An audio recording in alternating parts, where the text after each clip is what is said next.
So he can see people as people. If that's failed, okay, let's say the very early on it's failed, then he doesn't have whole object relations. Okay, he's still struggling with the part object relating. He's still wrestling with the breast, a part of the mother. Now, for the baby, the breast is the whole world for him. The breast is a possession. He thinks he owns it. It leads to what's called the oral fixation, part object relating. Okay, now he's got this issue where he'll be very possessive, very jealous. If it's the mother, she'll be very smothering. Most things, many, not always, but a lot of smoking and drinking and overeating and gambling and short-term relationships, or he can't have a real long-term love relationship, and so on. Those kind of things represent the oral fixation, the oral hunger, the part object related. Still looking for the breast. Money, greed, of course, isn't there. Of course, greed's going to be in there. Like that.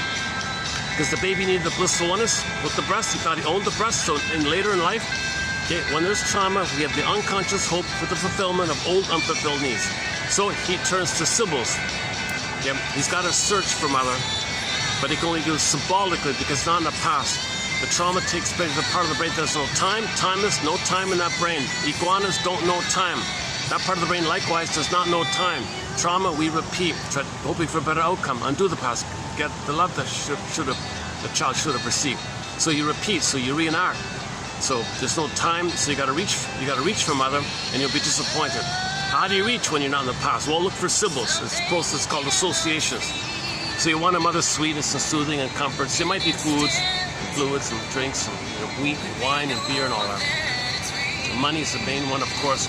But no thing you buy, no material thing you buy can give you the blissful oneness that you should have received with the mother back in the nursery. So it fails, it doesn't work, you can't develop. You're not in the past. But that part of the brain doesn't understand time. But the trauma is there, the imprint is there. So there's a schizoid-ish kind of thing. You don't realize, your unconscious doesn't realize the present, that there is a present. You know there's a present, and you don't really know that your unconscious has these memories that's driving it like a puppet master. There's a little bit of a gap like that. So everybody's a little bit schizoid.